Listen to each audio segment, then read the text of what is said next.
जन का दरिद्री मानो पारस पा गया, अंधे को सुंदर नेत्रों का लाभ हुआ, गूंगे के मुख में मानो सरस्वती आ विराजी और शूरवीर ने मानो युद्ध में विजय पाली।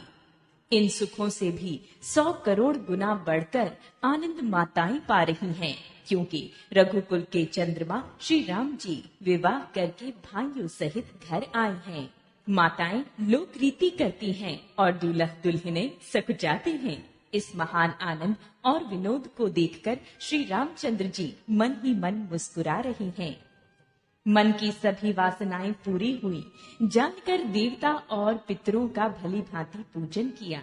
सबकी वंदना करके माताएं यही वरदान मांगती हैं कि भाइयों सहित श्री राम जी का कल्याण हो।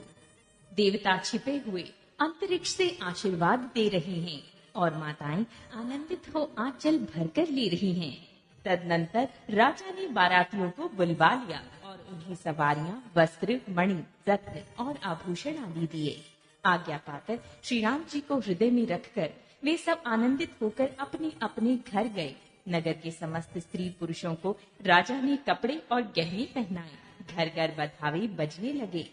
याचक लोग जो जो मांगते हैं, विशेष प्रसन्न होकर राजा उन्हें वही वही देते हैं।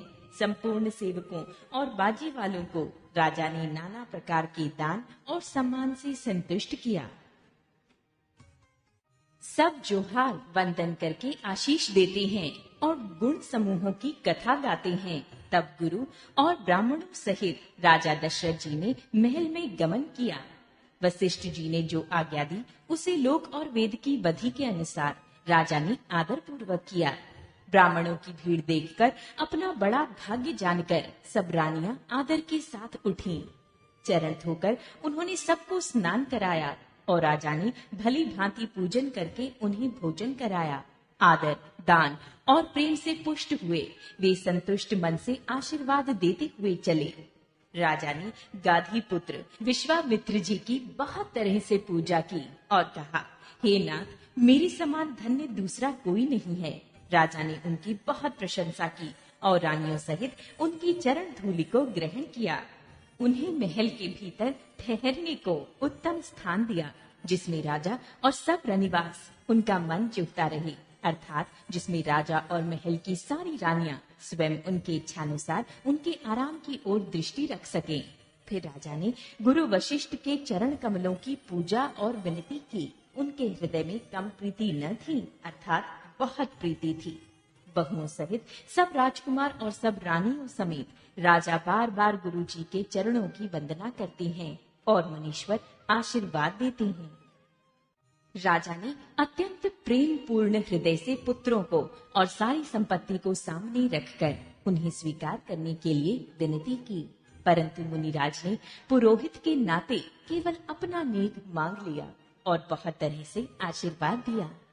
फिर सीता जी सहित श्री रामचंद्र जी को हृदय में रखकर गुरु वशिष्ठ जी हर्षित होकर अपने स्थान को गए। राजा ने सब ब्राह्मणों की स्त्रियों को बुलवाया और उन्हें सुंदर वस्त्र तथा आभूषण पहनाए। फिर सब सुवासिनियों को, नगर भर की सौभाग्यवती बहन, बेटी, भांजी आदि को बुलवा लिया और उनकी रुचि समझकर उसी के अनुसार उन्हें पहिरावनी दी। नेगी लोग सब अपना अपना नेग जोग लेते और राजाओं के शिरोमणि दशरथ जी उनकी इच्छा के अनुसार देते हैं। जिन मेहमानों को प्रिय और पूजनीय जाना, उनका राजा ने भली भांति सम्मान किया। देवगण श्री रघुनाथ जी का विवाह देखकर उत्सव की प्रशंसा करके फूल बरसाते हुए नगाड़े बजाकर और परम सुख प्राप्त कर अपने अपने लोगों को चले। वे एक दूसरे से श्री राम जी का यश कहते जाते हैं। हृदय में प्रेम समाता नहीं है। सब प्रकार से सबका प्रेम पूर्वक भली भांति आदर सत्कार कर लेने पर राजा दशरथ जी के हृदय में पूर्ण उत्साह, आनंद भर गया। जहाँ रनिवास था वे वहां पधारे और बहुतों समेत उन्होंने कुमारों को देखा। राजा ने आनंद सहित पुत्रों को गोद में ले लिया। उस समय राजा को जितना सुख हुआ उसे कौन कह सकता है। फिर पुत्र वधुओं को प्रेम सहित गोदी में बैठाकर बार बार हृदय में हर्षित होकर उन्होंने उनका दुलार लाड जाप किया। ये समान समारोह देखकर रनिवास प्रसन्न हो गया। सबके हृदय में आनंद ने निवास कर लिया। तब राजा ने जिस तरह विवाह हुआ था वो सब कहा। उसे सुन सुनकर सब किसी को हर्ष होता है। राजा जनक के गुण, शील, महत्व, प्रीति की रीति और सुहावनी संपत्ति का वर्णन राजा ने भाट की तरह बहुत प्रकार से किया। जनक जी की करनी सुनकर सब रानियां बहुत प्रसन्न हुई। पुत्रों सहित स्नान करके राजा ने ब्राह्मण, गुरु और कुटुंबियों को बुलाकर अनेक प्रकार के भोजन किए। ये सब करते करते 5 घड़ी रात बीत गई। सुंदर स्त्रियां मंगल गान कर रही हैं। वो रात्रि सुख की मूल और मनोहारिणी हो गई।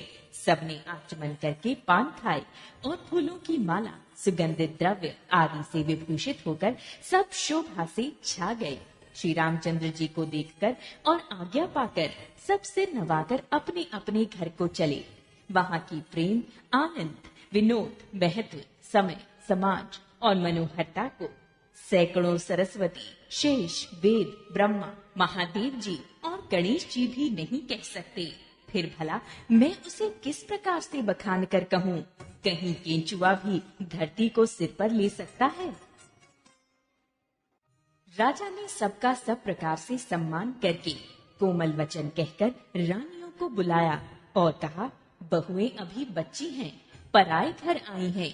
इनको इस तरह से रखना जैसे नेत्रों को पलके रखती हैं। जैसे पलके नेत्रों की सब प्रकार से रक्षा करती हैं और उन्हें सुख पहुंचाती हैं, वैसे ही इनको सुख पहुंचाना।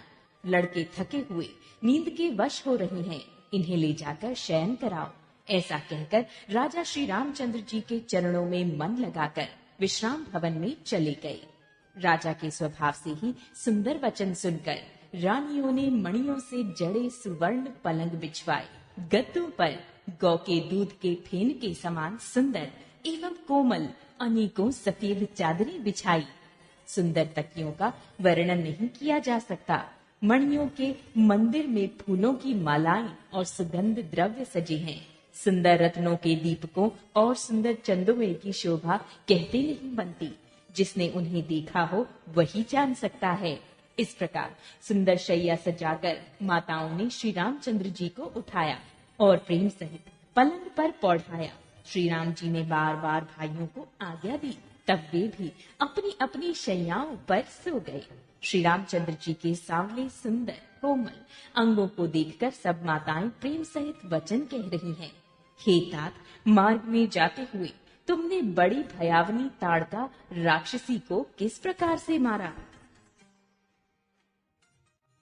बड़े भयानक राक्षस जो विकट योद्धा थे और जो युद्ध में किसी को कुछ नहीं गिनते थे, उन दुष्ट मारीच और सुबाहुओं को सहायकों सहित तुमने कैसे मारा? हे तात, मैं बलाया लेती हूँ। मुनि की कृपा से ही ईश्वर ने तुम्हारी बहुत सी बलाओं को टाल दिया। दोनों भाइयों ने यज्ञ की रखवाली करके गुरु जी के प्रसाद से सब विद्याएं पाई। चरणों की धूली लगते ही मुनि पत्नी अहल्या तर गई।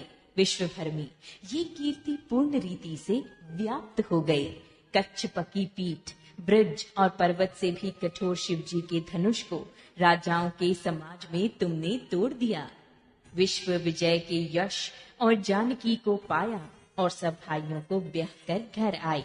तुम्हारे सभी कर्म अमानुषी हैं, मनुष्य की शक्ति के बाहर हैं, जिन्हें केवल विश्वामित्र जी की कृपा ने सुधारा है, संपन्न किया है।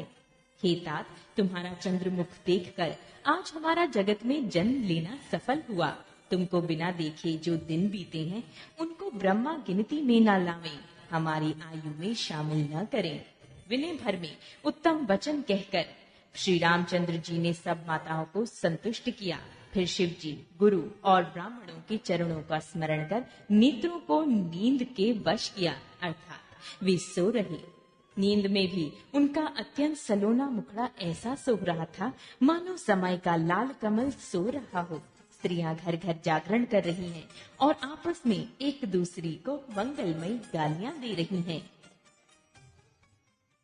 रानियां कहती हैं, हे सजनी, देखो आज रात्रि की कैसी शोभा है, जिससे अयोध्यापुरी विशेष शोभित हो रही है। यूं कहती हुई सासुएं सुंदर बहुओं को लेकर सो गई, मानो सपनों ने अपने सिर की मणियों को हृदय में छिपा लिया है। प्रातःकाल पवित्र ब्राह्मण मुहूर्त में प्रभु जागे, मुर्गे सुंदर बोलने लगे, भाट और मागधों ने गुणों का गान किया तथा नगर के लोग द्वार पर जोहार करने को आए। ब्राह्मणों, देवताओं, गुरु, पिता और माताओं की वंदना करके आशीर्वाद पाकर सब भाई प्रसन्न हुए। माताओं ने आदर के साथ उनके मुखों को देखा, फिर वे राजा के साथ दरवाजे बाहर पधारे। स्वभाव से ही पवित्र चारों भाइयों ने सब शौचादि से निवृत्त होकर पवित्र सरयू नदी में स्नान किया और प्रातः क्रिया, संध्या, वंदनादि करके वे पिता के पास आए। राजा ने देखते ही उन्हें हृदय से लगा लिया। तदनंतर वे आज्ञा पाकर हर्षित होकर बैठ गए। श्री रामचंद्र जी के दर्शन कर और नेत्रों के लाभ की बस यही सीमा है, ऐसा अनुमान कर सारी सभा शीतल हो गई, अर्थात सबके तीनों प्रकार के ताप सदा के लिए मिट गए। फिर मुनि वशिष्ठ जी और विश्वामित्र जी आए। राजा ने उनको सुंदर आसनों पर बैठाया और पुत्रों समेत उनकी पूजा करके उनके चरणों लगे। दोनों गुरु श्री रामचंद्र जी को देखकर प्रेम में मुग्ध हो गए। वशिष्ठ जी धर्म के इतिहास कह रहे हैं और राजा रनिवास सहित सुन रहे हैं। जो मुनियों के मन की भी अगम्य है, ऐसे विश्वामित्र जी की करनी को वशिष्ठ जी ने आनंदित होकर बहुत प्रकार से वर्णन किया। वामदेव जी बोले, ये सब बातें सत्य हैं। विश्वामित्र जी की सुंदर कीर्ति तीनों लोकों में छाई हुई है। ये सुनकर सब किसी को आनंद हुआ। श्री राम लक्ष्मण के हृदय में अधिक उत्साह आनंद हुआ। नित्य ही मंगल, आनंद और उत्सव होते हैं। इस तरह आनंद में दिन बीतते जाते हैं। अयोध्या आनंद से भरकर उमड़ पड़ी। आनंद की अधिकता अधिक अधिक बढ़ती जा रही है। अच्छा दिन, शुभ मुहूर्त शोध कर सुंदर कंकड़ खोले गए। मंगल, आनंद और विनोद कुछ कम नहीं हुए, अर्थात बहुत हुए। इस प्रकार नित्य नए सुख को देखकर देवता सिहाते हैं और अयोध्या में जन्म पाने के लिए ब्रह्मा जी से याचना करते हैं। विश्वामित्र जी के नित्य ही चलना, अपने आश्रम जाना चाहते हैं, पर रामचंद्र जी के स्नेह और विनयवश रह जाते हैं। दिनों दिन राजा का 100 गुना भाव प्रेम देखकर महामुनिराज विश्वामित्र जी उनकी सराहना करते हैं। अंत में जब विश्वामित्र जी ने विदा मांगी, तब राजा प्रेम मग्न हो गए और पुत्रों सहित आगे खड़े हो गए। वे बोले, हे नाथ, ये सारी संपदा आपकी है, मैं तो स्त्री पुत्रों सहित आपका सेवक हूँ। हे मुनि, लड़कों पर सदा स्नेह करते रहिएगा और मुझे भी दर्शन देते रहिएगा। ऐसा कहकर पुत्रों और रानियों सहित राजा दशरथ जी विश्वामित्र जी के चरणों पर गिर पड़े। प्रेम विफल हो जाने के कारण उनके मुंह से बात भी नहीं निकली। ब्राह्मण विश्वामित्र जी ने बहुत प्रकार से आशीर्वाद दिए और वे चल पड़े। प्रीति की रीति कही नहीं जाती। सब भाइयों को साथ लेकर श्री राम जी प्रेम के साथ उन्हें पहुंचाकर और आज्ञा पाकर लौटे। गाधी कुल के चंद्रमा विश्वामित्र जी बड़े हर्ष के साथ श्री रामचंद्र जी के रूप, राजा दशरथ जी की भक्ति, चारों भाइयों के विवाह और सबके उत्साह और आनंद को मन ही मन सराहते जाते हैं। वामदेव जी और रघुकुल के गुरु ज्ञानी वशिष्ठ जी ने फिर विश्वामित्र जी की कथा बखान कर कही। मुनि का सुंदर यश सुनकर राजा मन ही मन अपने पुण्यों के प्रभाव का बखान करने लगे। आज्ञा हुई तब सब लोग अपने अपने घरों को लौटे। राजा दशरथ जी भी पुत्रों सहित महल में गए। जहाँ तहाँ सब श्री रामचंद्र जी के विवाह की गाथाएं गा रहे हैं। श्री रामचंद्र जी का पवित्र सुयश तीनों लोकों में छा गया। जब से श्री रामचंद्र जी विवाह करके घर आए, तब से सब प्रकार का आनंद अयोध्या में आकर बसने लगा। प्रभु के विवाह में जैसा आनंद उत्साह हुआ, उसे सरस्वती और सर्पों के राजा शेष जी भी कह नहीं सकते। श्री सीताराम जी के यश को, कवि कुल के जीवन को पवित्र करने वाला और मंगलों की खान जानकर इससे मैंने अपनी वाणी को पवित्र करने के लिए कुछ थोड़ा सा बखान कर कहा है। अपनी वाणी को पवित्र करने के लिए तुलसी ने राम का यश कहा है, नहीं तो श्री रघुनाथ जी का चरित्र अपार समुद्र है। किस कवि ने उसका पार पाया है। जो लोग यज्ञोपवीत और विवाह के मंगलमय उत्सव का वर्णन आदर के साथ सुनकर गावेंगे, वे लोग श्री जानकी और श्री राम जी की कृपा से सदा सुख पावेंगे। श्री सीता जी और श्री रघुनाथ जी के विवाह प्रसंग को जो लोग प्रेम पूर्वक गाएं सुनेंगे, उनके लिए सदा उत्साह आनंद ही उत्साह है, क्योंकि श्री रामचंद्र जी का यश मंगल का धाम है। रघुकुल की संपूर्ण पापों को विध्वंस करने वाले श्री रामचरितमानस का ये पहला सोपान समाप्त हुआ।